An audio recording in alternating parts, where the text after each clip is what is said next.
Ooh. Hey, y'all. Come on into the Warrior Wednesday holiday edition. Talking vaccines, talking about fertility, got the giveaway. Merry Christmas, Happy New Year, all those wonderful things. Hey, you guys, I see you coming in.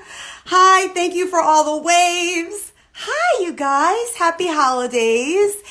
J Bub, the Everything Man, what's up? Hey.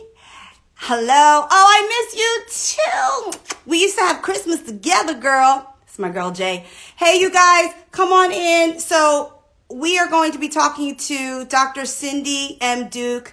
Hi, baby. I'm going to be talking about the vaccine and fertility. We have, Mom, are you going to be on or no? No, I'm not going to be on. I'm just... Okay, so Mama Stu's not coming on. Do you have a question about a vaccine? No, but my ass going to take it. So the only time being seasoned is good. She said her ass is going to take it. Okay, she's going to take that vaccine. All right, well, you got to go somewhere and Yes, I do. And hang out and watch Warrior Wednesdays. So you guys, I have these wonderful giveaways, faith onesies. We're going to do that after we talk a little bit. You guys know how I am. It says my mommy is a warrior. So I'm really excited about that. Hi, Phenomenally Autistic. Welcome. Thank you for being there. They're saying, love you, Mama Stu. I love that child. Girl, she is everything. Dr. Duke, I have so many questions. You guys already DM'd to me. So I am going to bring her on. Ladies and gentlemen, Dr. Cindy M. Duke, who is the medical director of the Nevada Fertility Institute. She is John Hopkins trained. She is Yale trained. She is board certified, okay, in endocrinology, reproductive endocrinology, and obstetrics. I always say that kind of wrong. She's a fertility specialist. She is a virologist that studies viruses. So she knows what she's talking about. Warrior Wednesdays don't bring you no okie doke. And I'm so excited and happy for her because she was just named one of the top 20 Black physicians, social media influencers. So I need you to give her a lot of hands, a lot of eggs, a lot of hearts, because what that means is that she is out here in these social media streets informing all of us about our health and what we need to know. So she takes time out of delivering babies and implanting babies to make sure that you guys are well informed. I mean, that's someone that loves what she does and loves being a human being, with all that medical training and all of that time that she spends with patients. She actually comes to talk to you guys about things that we need to know. So without any further ado, I'm going to find the lady of the hour, the only, and y'all know this, specialist that I talk to on Warrior Wednesdays because I am a snob. SNOB. Hey! Hello. How are you? I am well. I'm well. Happy Wednesday. Happy Wednesday and congratulations. You were just named one of the top 20 Black physician social media influencers. Tell us about that. How does that feel? You out here in the social media streets. I know. It feels really good. It was a surprise to me because I didn't know it was happening. And sometimes the social media streets can be mean, but it's really awesome to be recognized in that way. And it's some validation for the hard work. Because the truth is, most of what we do on social media as physicians, we're not doing it because we're making money. We're not. And in fact, that was one of the criteria they were looking at, was whether or not we're on social media for special interests purposes. And, no, I am really excited to be recognized in that way. It does give me fuel and energy to go forward doing this, and I thank you, Kelly, and everyone else for, tuning in, coming in, asking questions, sharing with me, promoting when I share things. And, this is all for the culture. It's so that men, women here and across the globe know that we're being represented, but also knowing that there are people just like you who are here, who care about the community, care about our communities, and are looking at the data. Well, Hi, Dr. Jones. we thank you. Hey, everybody, welcome. We really do. We really thank you for taking the time out, and especially for being on Warrior Wednesdays as many times as you have. Like I said earlier, right before you came on, I am an SNOB. I am a snob when it comes to who I talk to, and I don't care. Mama Sue's on there saying, we appreciate you so much. Hi, Mama Sue. I know, I got to get Merry her face on Christmas. here. Oh, thank you for saying that. And so I have a lot of questions for you about the vaccine. So we'll pivot, if we can, you guys, to fertility, but we have some really important questions to ask about the vaccine. And I'm going to start with the first one. Mystique Makeup. I don't know if you're on here, doll. I think your real name is Dominique, but she was the first question that came in. So Mystique Makeup, if you are on here because you were the first DM, I will be hitting you up to send you a little faith onesie from myself and Dr. Duke, just so that you guys know that we want you to continue on your journeys. So Mystique Makeup asks, is there any evidence of the vaccine impacting fertility in humans? That there were studies done on some animals where she read that it may have impacted fertility. Is there any evidence that it impacts fertility in humans? Is that true or false? So there's no evidence that mRNA vaccines, meaning the technology, the platform, negatively impacts fertility. Specifically, when it comes to the vaccine trials for the vaccine candidates for COVID-19, the trials were started in May and June and July of last year. So we don't really have long-term data about fertility, but I can tell you when it relates to the technology being used and what's being used to carry the technology into our cells, which are nanoparticles, they do not have any relation to infertility. In fact, COVID-19 is more detrimental to your future fertility and your future general health, meaning your ability to carry a baby safely, than is any potential risk that's being circulated, which is actually not true. These are conspiracies, but the actual truth is COVID-19 is more detrimental to your health and your future fertility. So what you're saying is getting the virus is more detrimental to your future fertility than the actual vaccine that is now coming in to help you not get the virus. Right. And so to be clear, to the vaccine isn't necessarily going to prevent you from becoming infected from the virus, but it's going to prevent you from becoming sick from COVID. And COVID-19 is a multi-system, multi-organ disease, which, I realize now that a lot of people still didn't appreciate that. So when someone gets a SARS-CoV-2 infection, that's the name of the virus, and then you go on to develop the disease, COVID-19, it's not just impacting your lungs. It can impact your brain, your eyes, your kidneys, your heart, your liver, your legs, your ability to walk. You may lose limbs from it because you're throwing blood clots. You can have miscarriages, preterm birth as a result of infection. You can have stillborn because of infection if blood flow to your placenta is compromised. And so, yeah, it's really important for people to understand that COVID-19 is just, it's not just a lung disease. They were having trouble breathing. They had to give them oxygen to help them breathe. It's a multi-system, multi-organ disease that has long-term impacts. I mean, there are people we know now who are 7-8 months out from having had COVID who still can't walk very well, still can't think clearly, they can't see well. There's a lot going on. I personally know someone that that had the disease of COVID-19, was hospitalized, released, and still can't walk. And I think that one of the things that we are not hearing is because we're hearing shortness of breath, which we know is true, and that's a symptom. But we are not hearing the long-term effects of contracting COVID-19 and what it can actually do. Absolutely. So you guys really need to know, like you said, this is a multi-organ disease that it can affect so much. So I'm going to get into, before I get into some of the questions that I have for you, can you just tell us, because this vaccine came a lot sooner than we expected, right? We're grateful for that, as Mama Sue said, who is 77. Did I get that right? She might get me later. 77 years young and gorgeous. Gorgeous. And gorgeous.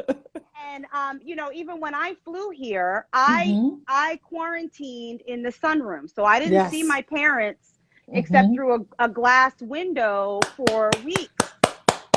That's actually really important for us to talk about. So you did the right thing. Yes, because I haven't been here in a year, but I knew I could safely quarantine from them, then get another negative test before I came into the house. Yes. And so that's something. But I just want to ask you, how was the vaccine developed, especially so fast? What's the technology? Is it the same technology that we've used over centuries, over decades? How was it developed so quickly? Yeah. So, and I like that you asked that question, because that seems to be one of the big questions that people are asking, and it's leading to a lot of the mistrust, notwithstanding the historical mistrust that a lot of people in the Black community, indigenous Hispanic communities have for science and medicine. But there's this fear, it's too soon. So the first thing that I like to explain to people is mRNA technology is well over 20 years old, and we've been working on it for a long time. In the context of vaccines, it was first looked at for Ebola, when we were having all of those large Ebola outbreaks about 2 to 4 years ago, actually 4 years ago at this point. And so that was when the thought was, wait a minute, should we use mRNA technology that is doing some amazing things and take it now into the world of vaccines?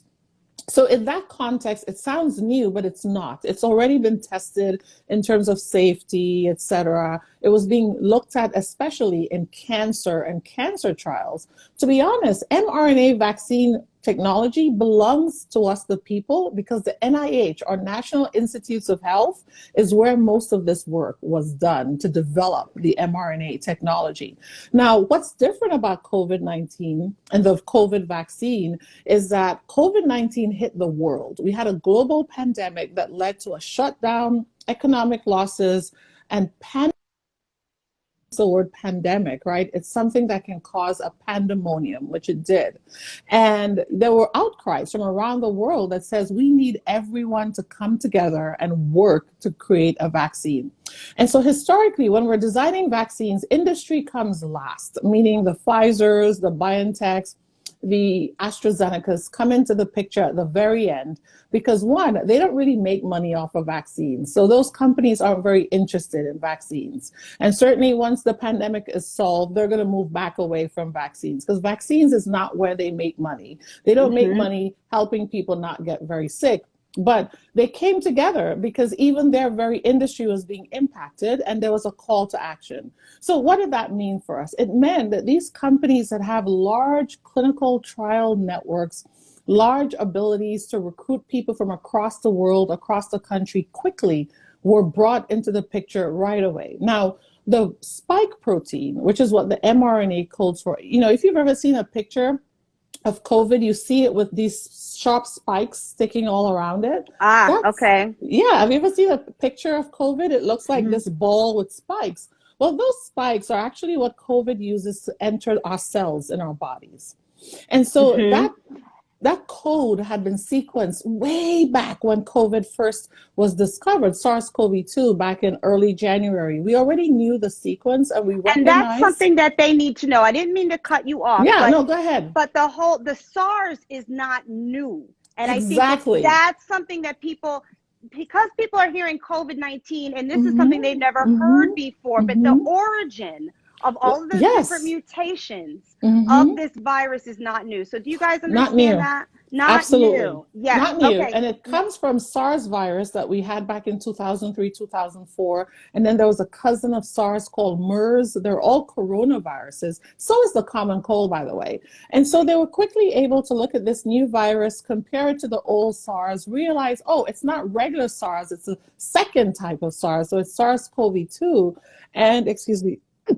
And so they knew the code for the spike protein. So that's what they put into the mRNA. So that's all that happened, is a combination of existing technology to then test against our immune systems. And it worked marvelously. And so what the studies have shown us is that between 90 to 95% of people who receive the vaccine were able to prevent going on to get severe illness. And let me explain this. That is the goal of a vaccine against a virus. I know there are a lot of people out there who are saying, but it doesn't prevent infection. The truth is, no vaccine against a virus prevents infection, because that is how viruses work. They have to first get into a cell before your immune cells even see it. Your antibodies, they're running around in your bloodstream. They're not at the surfaces many places seeing things. And so first, viruses have to get into your cell to create a response. But secondly, although we talk about antibodies a lot when we're talking about immunity, antibodies are only a small part of the immune system that fights viruses. It's actually these special cells called T cells. That's what really does the work. They're the gunners and the fighters that take care of infected cells.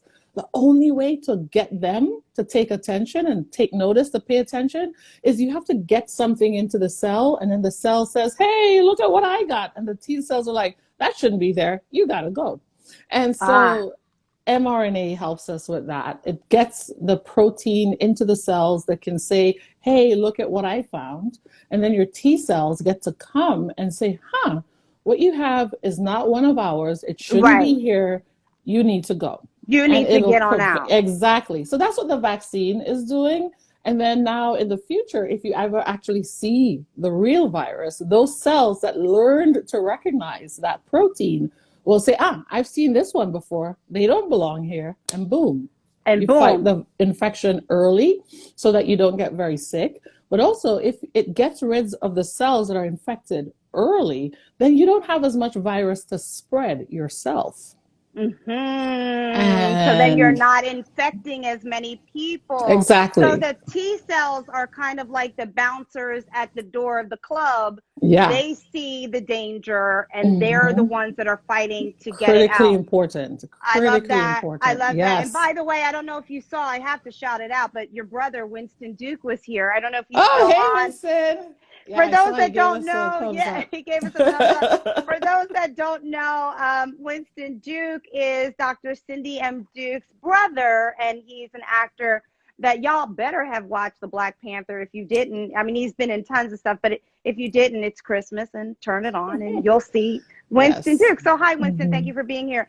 Mama Stu put a question up, but I'm going to need you guys to put it in the question if you can. But before we get to Mama Stu's question, because I'm not going to be on punishment, let me ask a couple that are here.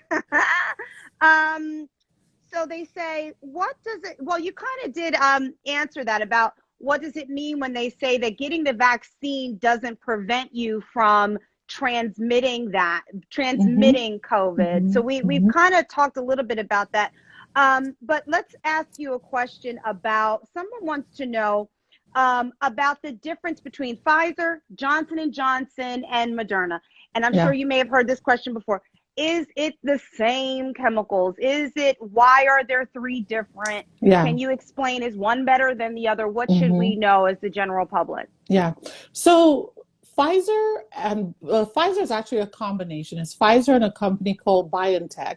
And then Moderna is the second one. They're both using mRNA that codes for the same protein, which is the spike that I talked about, right? Now, the difference between the two is the particle. There are these little things that actually will shuttle in the mRNA. They're called nanoparticles, and they're designed slightly differently. So that, for example, the Pfizer one has to stay very cold. It has to be in sub-zero temperatures until you're ready to use it. And so that's the difference, is what's carrying them in terms of the particle. And both technologies are at the moment patent protected by each company. And as I say that, I'm going to make a plug for something called the People's Vaccine Movement. And I encourage everyone out there to go look into that, because what we're asking is that they either remove the patents so that we can at least learn what to do to help other countries, or again, I understand we're a capitalist country, then let's figure out ways to make more of the vaccines, because right now— Can you say that again? Yes. The people's vaccine People's movement. vaccine movement. Yes. So these companies have patented these Technology. So this technology. mRNA vaccine itself, the mRNA technology, we the people own because the NIH, National Institutes of Health, which is taxpayer funded, designed that.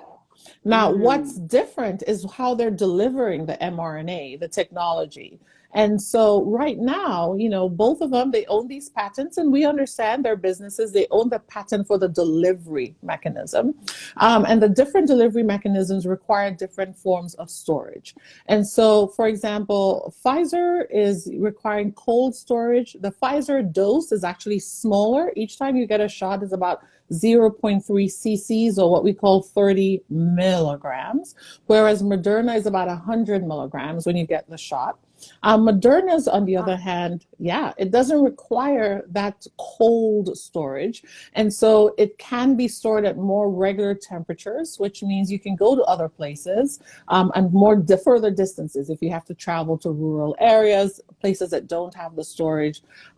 Once Pfizer is dissolved, it's stable for 6 hours. So they can still get it to places, but it really requires for storage, big facilities, big pharmacies, places that have really adequate cold storage to keep it stable, while Moderna does not require that. They're both 2 doses, the mRNA vaccines. For Pfizer, you'll get your doses 3 weeks apart, so 21 days apart, dose 1 and dose 2.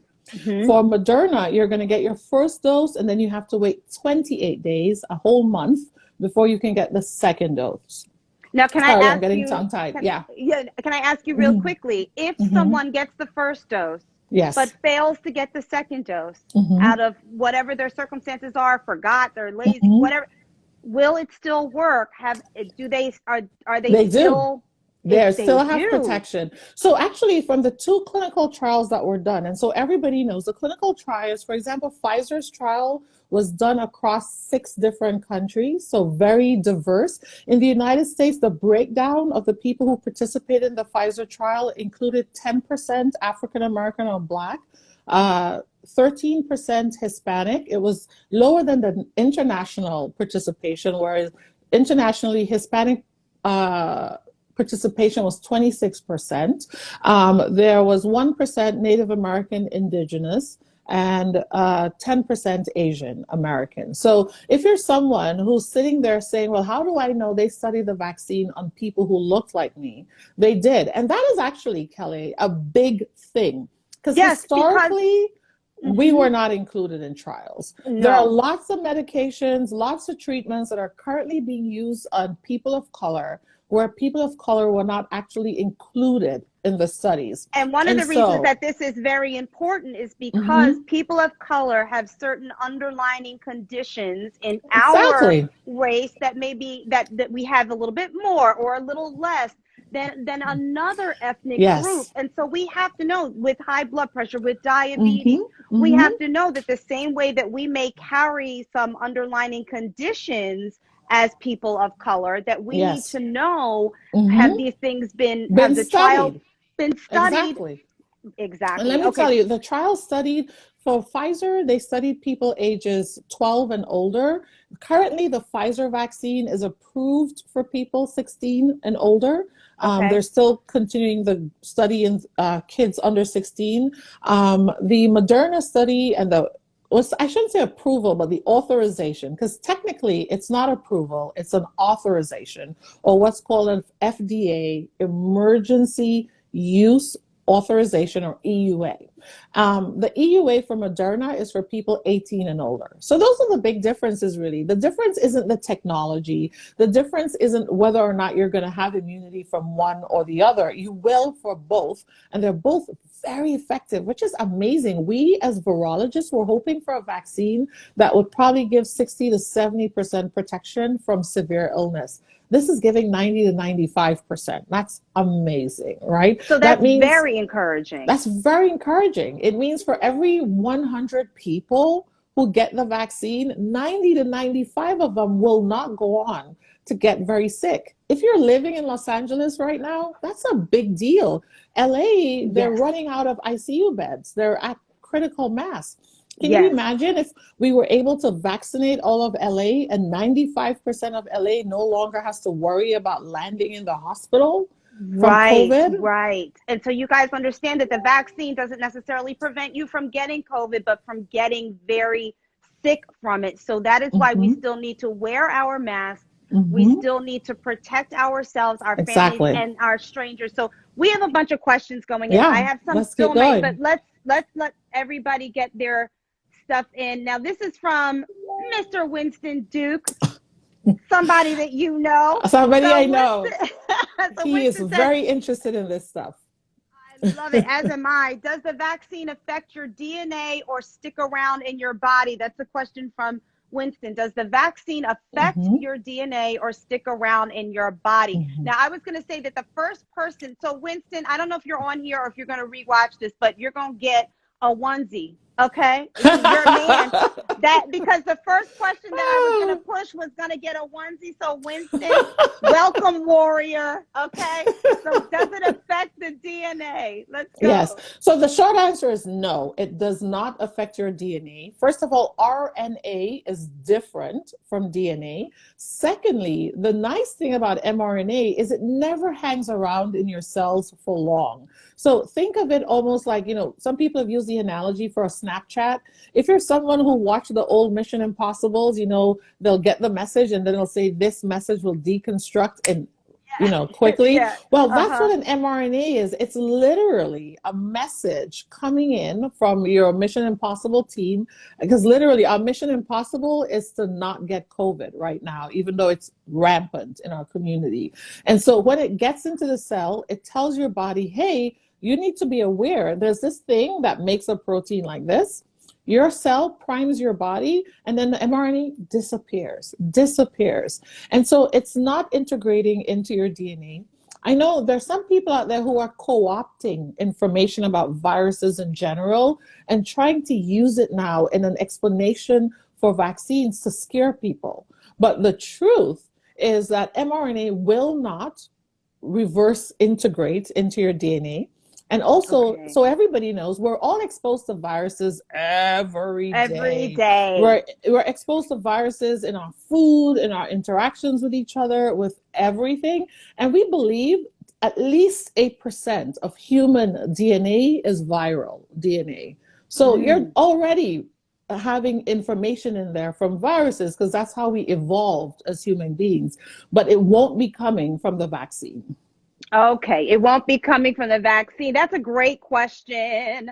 I love that. Now we have another one here. So that says Crystal would like to know, do we know if the vaccine, we kind of answered that, has any effects on fertility treatments? So treatment-wise, I've been telling my patients ideally to get their vaccine, complete their vaccine series 4 weeks before attempting fertility treatments, not because treatments actually do anything bad, but because we know how much a person with infertility is worrying, how much we nitpick every single detail. To help you not stress over that added detail, how about we have you get your vaccine so you're protected. We wait 4 weeks when your immune system will reach its peak in terms of learning how to protect you. And then you start your fertility treatments, then you start your embryo transfer, etc. However, if you're someone who's already in treatment and you need to choose between continuing treatment and getting the vaccine or stopping treatment and getting the vaccine, continue your treatment. We know the technology is safe. To date, over 800 pregnant women have received the mRNA vaccine. It's safe. I never got to the Johnson & Johnson. Johnson & Johnson and AstraZeneca are actually using a viral vector. That will not be approved for people who are pregnant or could be pregnant. Oh, we got to say that again. mRNA. Okay, so the Johnson & Johnson and AstraZeneca. They're using an adenovirus. It will not be recommended for pregnancy. No. Okay, that's very good to know. That's very important to know. So, and I love what you said about, because there's so much worrying, because there's so much stress, that if you are not currently in treatment, then go for fertility, because Warrior Wednesdays, we talk about women's health and fertility here. Yes. But if you're not currently going through a fertility treatment, go ahead and get the vaccine when your group is eligible to do that.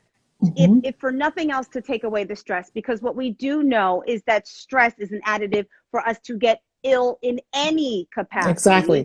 And Stress changes your immune response. It changes in the world of fertility. It can impact your ovulation sometimes. So we prefer for you, the patient, from a safety perspective, getting your vaccine is priority number one. I talked earlier about the risk of COVID disease in pregnancy and to pregnant people or people planning to become pregnant. So certainly it's better to get your vaccine. I would recommend the mRNA vaccines. Someone's asking, why will the AstraZeneca/J&J vaccine not be recommended? It's using a viral vector known as adenovirus. In pregnancy, we don't recommend getting anything that has an actual viral component to it. So even though it's not something that's dangerous for general health, we wouldn't want you taking that because that could potentially cross the placenta, but not the mRNA. So when you say viral vector or viral component, there's a virus within.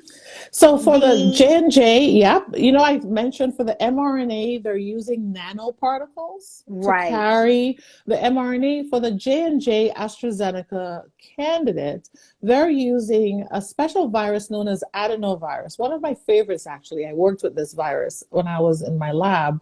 Adenovirus is one of the families of viruses that can cause pink eye. So it's very effective and very efficient at getting into cells. And so it can carry, so it's carrying the vaccine into the body. It's going to carry the code for some of the SARS-CoV-2. Now, it doesn't carry the pink eye code anymore. So I don't want people thinking they're going to get pink eye. You're not. What we call viral vectors is that we as virologists have mastered a technology where we can help something still look like itself, but not contain anything of it that's bad. And so for the AstraZeneca J&J candidate, it's going to look like adenovirus from the outside, but on the inside, it's going to only be carrying the code that needs to educate our immune system. But because it looks like adenovirus from the outside, and we know adenovirus can get into cells very well, that's how it's going to get into the cell. And so it's amazing. It's, I know I'm fangirling here and I'm geeking out because this is like, it's real. It's here. It's real and it's amazing. And I think because we don't know those terminologies of vectors and what that means, that these are the things, the codes that are carrying this into the cell so that the vaccine can do what it got to do, guys. So let's go to another question because you have a lot here. Let's see. Brown eyes, how should we feel taking this vaccine when we don't know how long it's good for? And I don't know if I can see the rest of it. And I can see it. And we don't have information. I imagine they're saying we don't have information. So brown eyes, the truth is, based on mRNA technology, we would expect you to have protection for anywhere between a year to 5 years. That's what we'd expect. Now, even 1 year of protection is amazing if we're going to get everybody protected for a whole year, because then we can do booster shots. And there isn't a single vaccine against viruses that we currently. There are contraindications. She's saying we don't know contraindications. Actually, we do. But let me stay on topic and I'll come to that later. When it comes to viral vaccines, right, whether you're talking measles, mumps, rubella, chickenpox or varicella or shingles, because it's the same virus, we just call it different names, whether it's for things like RSV in our children, flu, influenza, none of these are vaccines that you take one and done for the rest of your life. So I want to encourage people to stop thinking in this way, like all of a sudden this is different. It's not different. Vaccines for viruses never are one and done. And that's because viruses mutate, viruses change over time. I know right now there's a lot of news about mutants, which makes it sound like something out of X-Men. But the truth is, viruses mutate on the regular, like literally. And on that, can we, because we're in the conversation mode, I always hate stopping you, but because you just said it about mutate, we're hearing on the news, right, you guys, that there's this new mutation in the UK, we're stopping flights, and I understand what you're saying, but when we as the general public hear that, it's an automatic run scared, even though viruses always mutate. So you as a scientist and a virologist, you knew this was coming. Yes. But because we don't know that this is coming, what should we know about the mutation, the new mutation? First thing is that when we hear the word strain and people are like, oh my God, a new strain, which sounds like there was only one strain before. That's not true. To date, we've been aware of at least 5 different strains of SARS-CoV-2. So for example, we knew in the United States that the strain of SARS-CoV-2 that was spreading in California, in the Santa Cruz area earlier this year, was very different from the strain that came into New York from Italy and Spain. We knew that going into this, that there were already, we knew, the medical community knew. I don't know how many of them were paying attention, but we knew, right?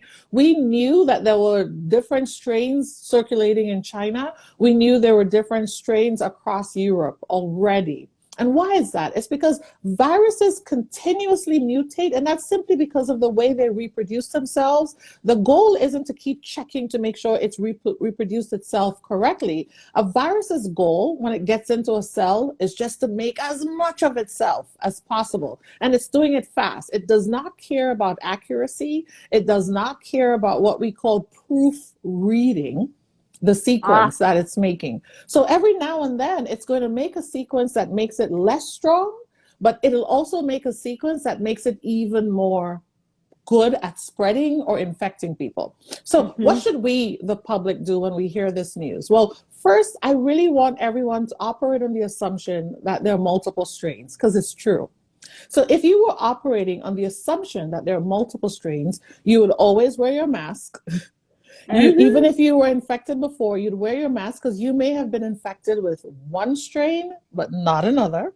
Same goes for things like HIV, etc. It's why even though someone's HIV positive, we still tell them to take their antiretroviral, wear a condom, and all this stuff, because we know viruses can mutate and there are multiple strains. Don't even get me started on HIV, where there are millions of strains, right? But let's come back to SARS-CoV-2. So wear your mask always. Wash your hands. Do what Kelly was talking about, which is if you have to go visit family or you're living within a multi-generational household, which is where we're seeing the most spread right now, is multi-generational households, then practice safe things. Wear your mask, wash your hands, practice physical distancing. If you come home to your family, then isolate yourself. Because while you may be fine, or maybe you'll get sick and you only need to stay home for a couple weeks, your family member may not do so well. They could end up in the hospital. God forbid, they could be gone from you.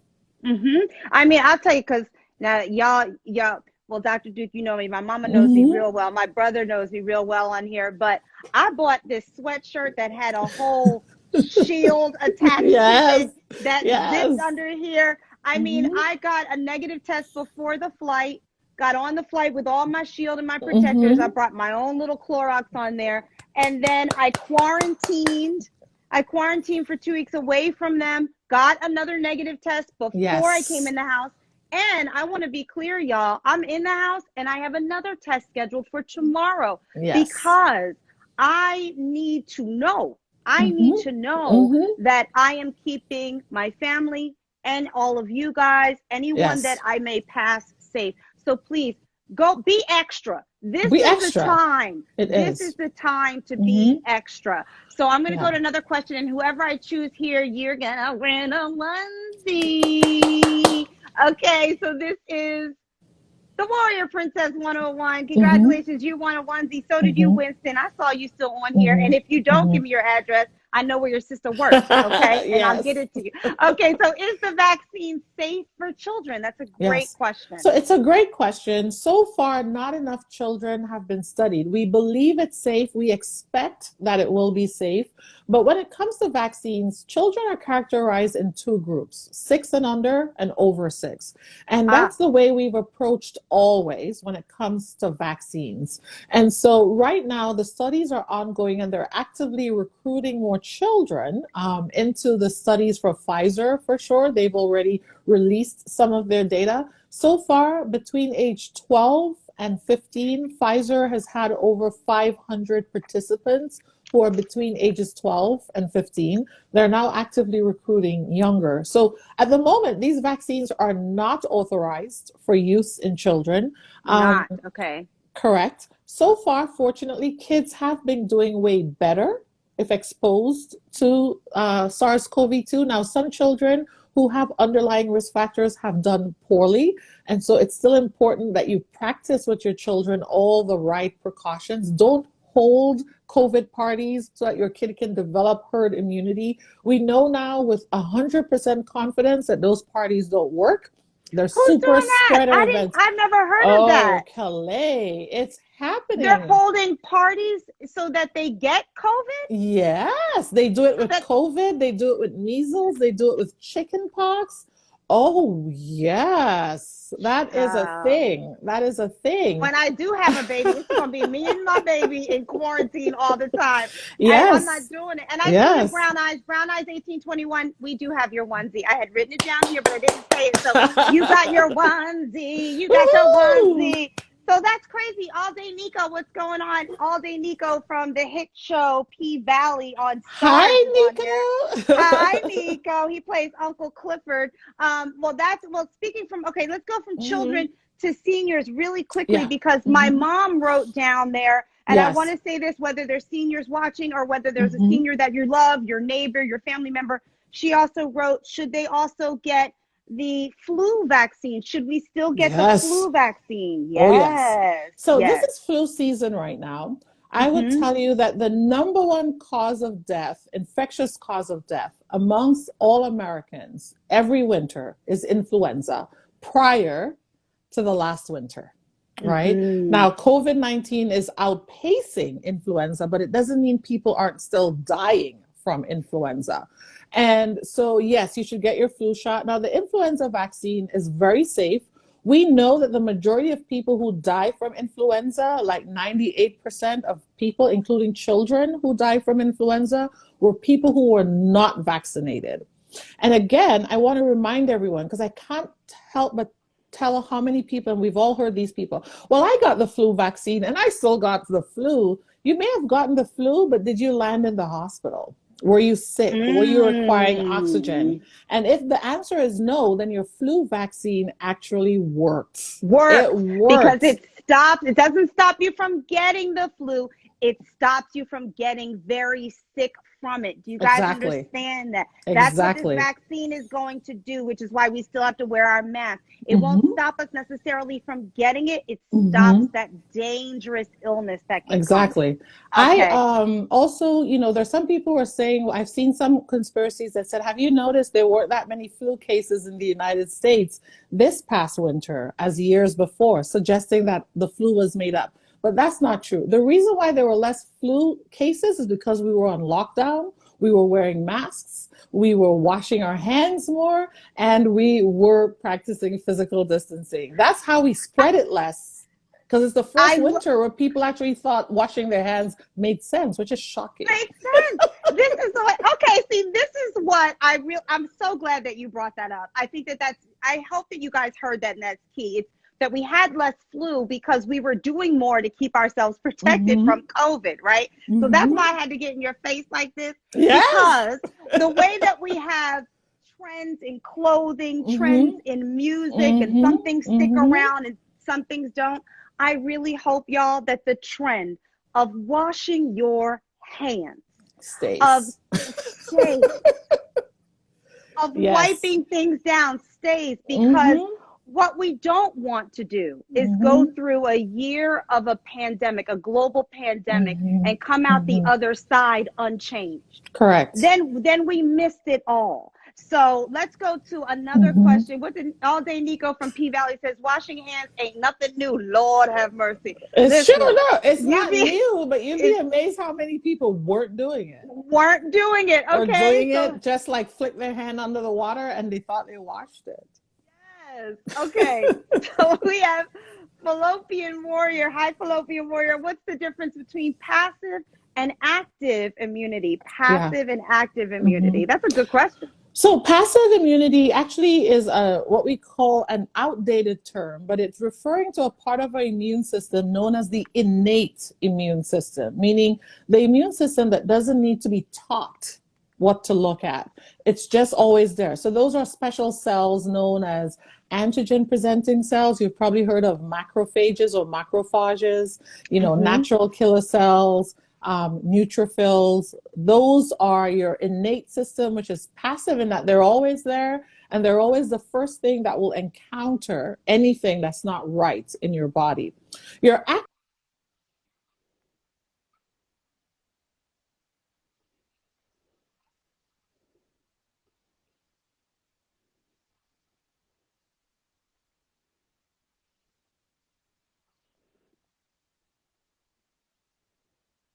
Uh-oh. Dr. Duke froze for me. Did she freeze for you guys, or is it on my end? Oh, there if you you are. guys Okay. can hear me, okay. So there's this special part of our body before a baby's born Now I that got is you. called the thymus. And your immune cells, they all get educated, literally, to recognize which proteins belong to you and you alone. Any cells, while that baby is forming, that don't recognize self, meaning they still attack themselves, they're killed off. Your thymus takes care of them. They're like, nope, you can't go on to be born. Nope, you're against the system, right? You're against the system. And so your T cells and B cells, only the ones that won't attack cells typically are the ones that are allowed to survive, but they're still waiting for college. So they went to primary school, secondary school, so they know at least what not to attack, but they're waiting for college. What's college? College is an infection. College is a vaccine. That's what comes in and teaches your immune system something ain't right, and then they learn, and now going forward, they can actively take care of new things that shouldn't be there. So that's what your vaccine is doing. It's priming your active immune system against COVID. So the vaccine is acting like your homegirl or your homeboy that's making sure, because you're going to be able to protect yourself, but you can't protect yourself by yourself. Correct. So it's making sure. So do you guys understand that it's almost like it's your homegirl on your right and your homeboy on your left that is giving you the power that you need to fight against the heaviness of the infection. It's like your homie knows that person over there, they're bad in relationships. They heard that person, when they get into your life, they're going to ruin you. They're going to ruin you. And your homie's like, let me tell you something, right? If you see this, run, fight, get away. Well, that's what the vaccine is doing. It's telling you, if you see COVID, don't fall in love. Fight. And this is what you're going to fight.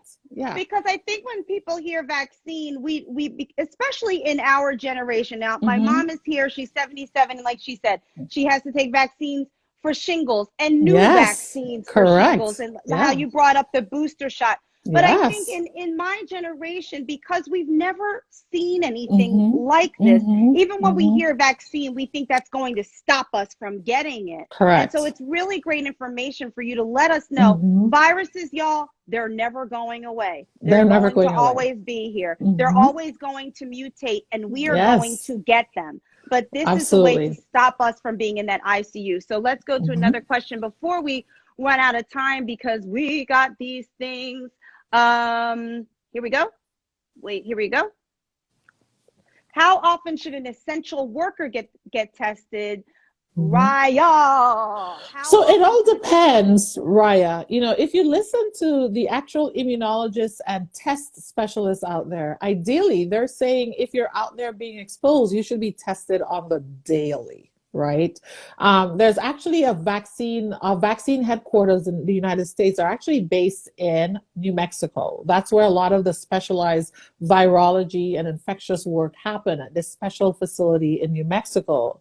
And earlier last year,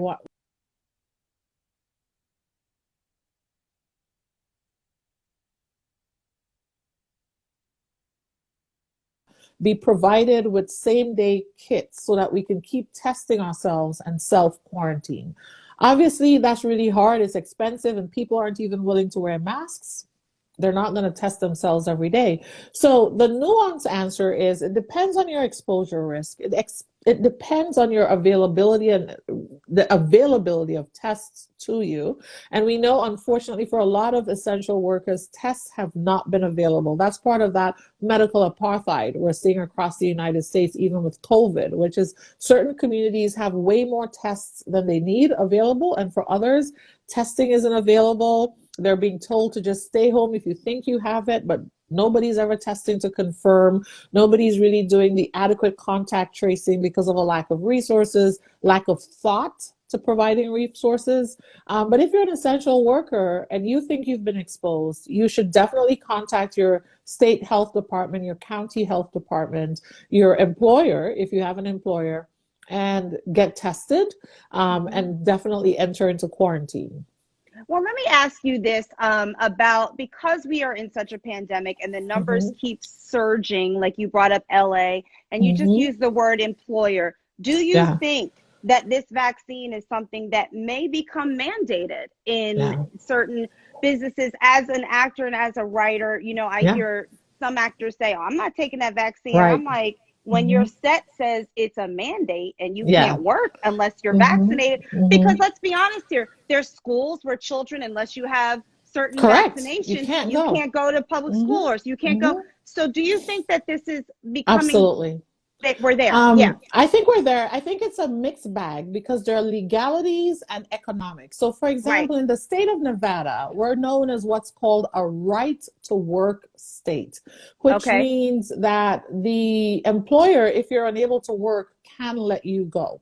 And so if your employer says you need vaccines, which I envision most casinos here, which have been hard hit by the economics of the pandemic, but also with just huge spreader events at the casinos, they're going to mandate that their employees get the vaccine. And if you say no, they'll say, yes, that's your right, but here's what happens. Someone else gets your job, right? And so in places where it's a right to work state and each person knows which state they're in, that's going to happen. The other group of people who will see a mandate would be people who are federally insured.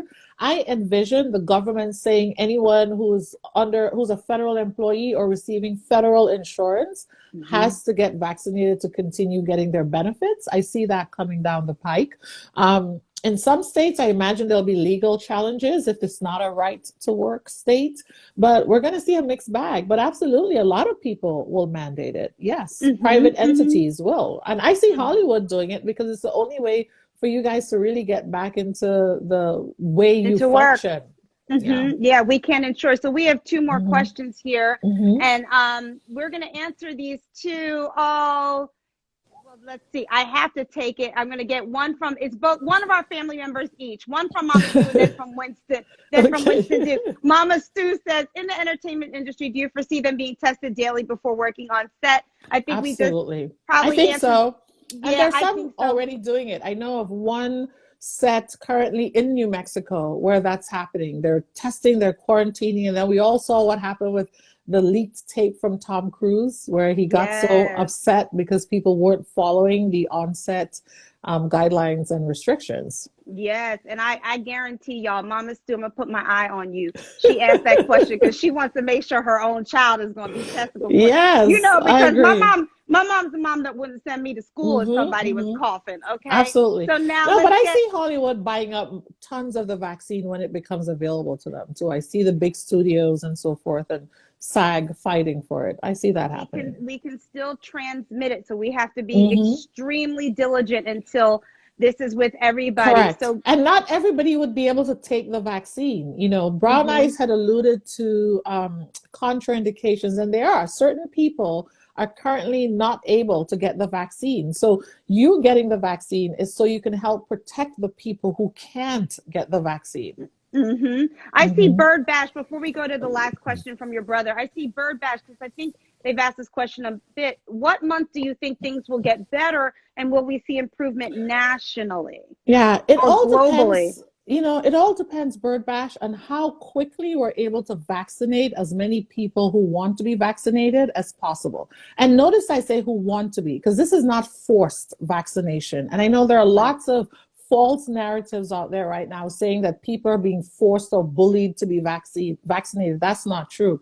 But the truth is, if you really want to see life getting back to some semblance of what we knew before February of 2020, we need about 70% of the population to get vaccinated. To get vaccinated. Yes. And so right now there are limits, right? So for example, Pfizer believes it can only make about 30 to 40 million vaccines per month. Moderna, the same thing. Yet they're not just making vaccines for the United States, they're making vaccines for the top 6 economies who all already purchased vaccines, by the way. And so they're buying vaccines for their countries. You know, the United States has paid for 4 times as many vaccines as it needs. Canada has paid for 6 times as many vaccines as it needs. The United Kingdom, the same. The rest of the world need about $4.9 billion to be able to afford the vaccines at their current price. Again, this is why we need the people's vaccine movement, and why I'm encouraging people to go look into this, because the more voices, the more people advocating, the more it makes sense. But even at the current production, the most of Americans won't be able to get vaccinated until late into 2021 if we're not able to ramp up production. Now, the People's Vaccine Movement is also currently lobbying for President-elect Biden to activate the national defense policy that we have that will actually have certain companies start making more of the vaccine and making more of the things we need for the vaccine. So currently we have a shortage on syringes, a shortage on needles, and we have a shortage on the vials to pack the vaccine safely into. We have a shortage on the cold storage that's needed. If he activates that, then we're going to be able to get a lot more of those things available so that more people can get the vaccine. So that's the people's vaccine movement. We need to look that up. We need to Google that. We need to get involved. Yes. We need to start talking about that. Text, call, email, spread and the make word. it a thing. Make it a thing, y'all. So y'all have homework to do. The people's vaccine movement. Well, before we get the last question, please, you guys, please give her a lot of hearts, because she spent this time with us, this hour with us, to thank her for this amazing information. We thank you, Dr. Cindy Duke at Warrior Wednesday, always for being with us. And I'm going to go to the last question, and then we'll have a last word from you and from me. My mother says she's getting involved, y'all. So she is the head of the tribe. Yay, Mama Sue. Mama Sue said she's getting involved, and she will. Okay, yeah. So let's go I see to the my last. mom on there too. Joyce Coco. That's my mom. Joyce Coco. Hi, I keep Mom. seeing hearts from my mom. Thank you for having such wonderful children. Hi, Mom. Welcome to Warrior Wednesday. The honorary warriors are here today. That makes me so happy. Thank you, Mom. Okay, now let's get this last question from your mother's other child. From Winston Duke. Says, I've noticed you are part of the People's Vaccine Movement. Can you tell us what that is? And that's what we Yes. did. So that's what we were just talking about. So the People's Vaccine Movement is an international movement led by a number of non-governmental organizations. One of them is Partners in Health, which was the organization that really went to Haiti and was able to stop the spread of tuberculosis and HIV in Haiti, that partnered with Rwanda to rebuild their healthcare system such that now there are medical schools in Rwanda, and they've been actually in Rwanda looking at what Rwanda did with COVID. They're exceptional, what they were able to do and achieve during COVID. Partners in Health also works very closely with certain Native American communities in the United States, and they went in to help with the wave of COVID that we were seeing in Native American communities across the United States with, this pandemic. Now, the People's Vaccine is based on the premise of what I was talking about earlier, which is that because we're a capitalist society, because patents govern how companies make medications, vaccines, how they protect their technology, sometimes that technology is protected so much that it actually is a disservice to the people. So we know, for example, in the United States, there are 350 million people, of whom we would hope at least 70% will get a vaccine. But the companies are limited in how many vaccines they can make. That said, globally, we have almost 8 billion people who will need vaccines. And so what's happening right now is, even though the vaccines were only just authorized, the 6 wealthiest countries in the world have already bought up the vaccine stock that these companies are capable of making for the next 5 to 7 years. So unless we have regulations that ramp up production, regulations that say you have to also make it affordable so that low income and middle income countries and communities can purchase them. Yes, we are not going to solve the pandemic anytime soon, because let's remember, this is now a global economy. We're all traveling. We all saw how COVID popped up in Wuhan, China in December of 2019, right? So it pops up in December of 2019. By January, it's in Italy, it's in Spain. By March, it's running amok in New York City. And so it's no longer okay for the 6 wealthiest countries to say we're going to protect our people. These people in these wealthy countries are also the people who travel to these other countries and exploit them for all other reasons. Why don't we want them to be protected? Why do we want it so that they're stuck and not getting vaccines? You know, in America, the reason why people are fighting vaccines is because most of us haven't seen measles in 30 years. Most of us haven't seen polio in 40 years. Yet polio is still endemic in parts of the world because they're only now getting access to polio vaccines. Okay, guys? Only now getting access to polio vaccines. And so that's also the very opposite of what the conspiracy theories are saying. You know, the conspiracies are saying, oh, they want to test it out on poor people. No, they want to test it out on the poor and the people of color. No, the truth is, at the rate we're going right now, with the way these things are being bought up, it's not going to go to the poor. It's not going to go to predominant communities of color unless we have a movement that's successful, and that's the people's vaccine movement. That's the people's vaccine movement. I have to tell you, before we started this, I've never heard of it before. I knew nothing about it. I understand economics and even global economics, but we really don't think about the things that don't affect us. We don't. Especially when we're part of that 6, countries, the richest countries that get these things. So I think as we close things off today, I want to leave with my thoughts from what we said, and then I would love if you can leave us with your words of encouragement or just some tips as we move forward, because as you said, the vaccine isn't going the pandemic the virus is not going anywhere anytime soon. So to what you just said, you guys, what I would say is, I am my brother's keeper. I am my brother's keeper, and it is our responsibility to take care of one another and to be diligent in doing that care. I also want to say to Miss Joyce Coco, I'm going to be like your biggest fan, and I'm about to follow you as soon as we come off of this, because you have the most amazing daughter who, just so people know, I just looked up who are the wonderful Black female fertility specialists that I want to talk to and I want to meet. And you came up online, Dr. Cindy Duke. And the minute that I reached out to your daughter, Miss Joyce Coco, she said yes. And we got on a live, and it was an instant connection. And I have not talked to another doctor since. Now, I want her to be everywhere, and I want everybody in the world to talk to her, but I am a snob, and she speaks into my listening and into the listening of all these beautiful people. So we honor you, Miss Joyce Coco, as a mother. We're wishing you a happy, happy holiday, and I'm going to do everything in my power to keep myself, you, your daughter, your son, and my family safe this holiday season. You guys, my mother always told me common sense is very uncommon. Let's make it common again. Correct. To use our common sense. So wear your mask, wash your hands, be diligent, and when you are able to take the vaccine, get vaccinated, understand what it means. And the last thing I'm going to say is I want you to share this with as many of your friends and family members. Send this live so that everybody can get this information, and follow Dr. Cindy M. Duke on all of her platforms, because she talks all over, as we congratulate her again on being named one of the 20 top Black physicians of social media influencers. So Dr. Duke, you take it away with your last words. Well, thank you so much, Calais. Thank you to everyone on Instagram and everyone else who will be watching this live later on. Like Calais said, the key here is you are your brother's keeper.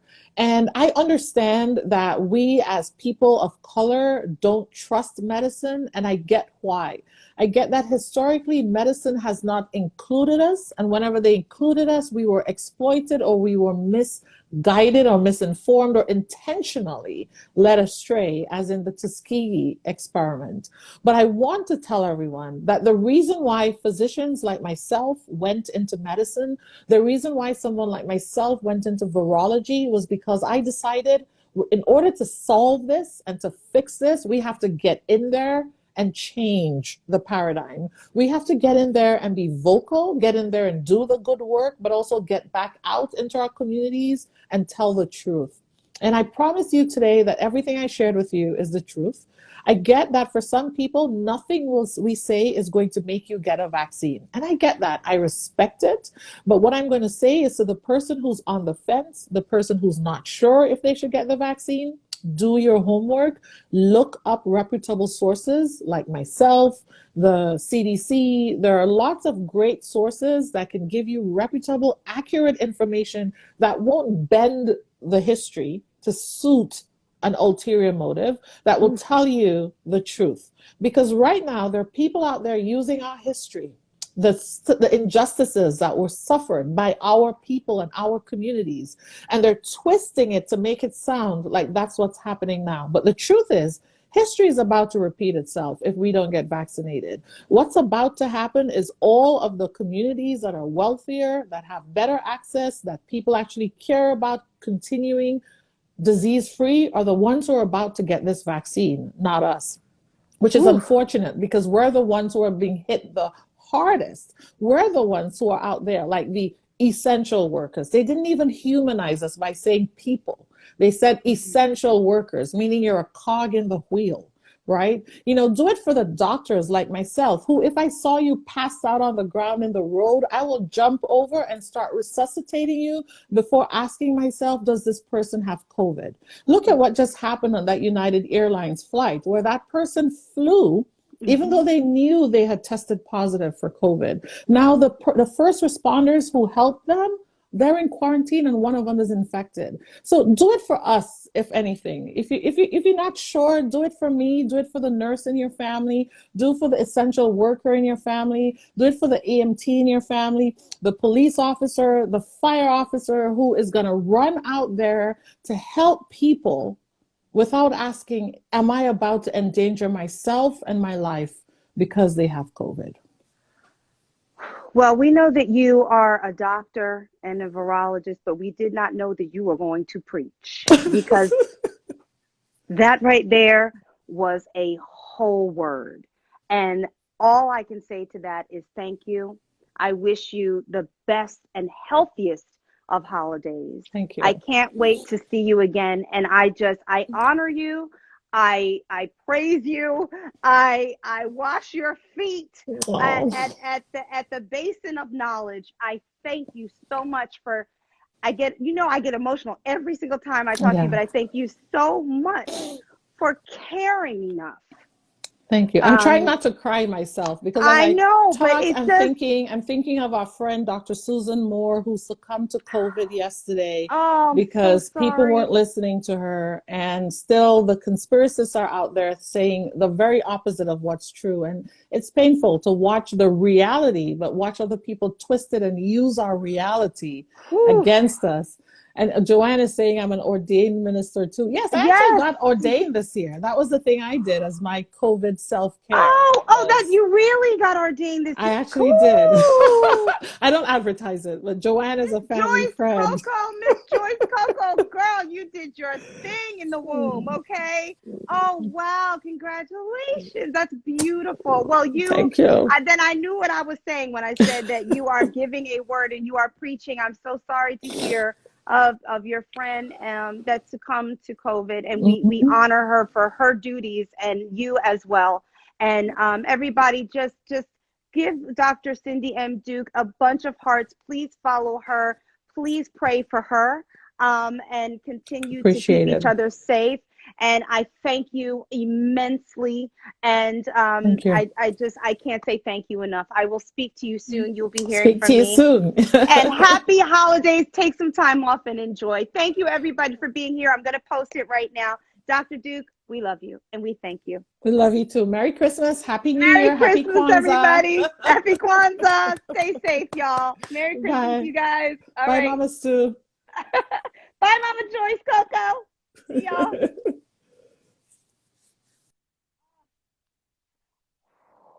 I'm floored.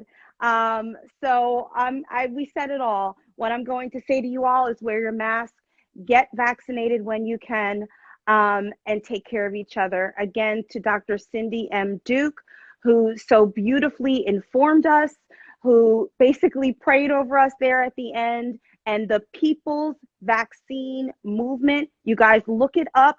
We need to do our part, okay? We have to keep each other safe and be each other's keeper. So do your part, follow her, find the information. Let me know how I can help you. I'm always here to help.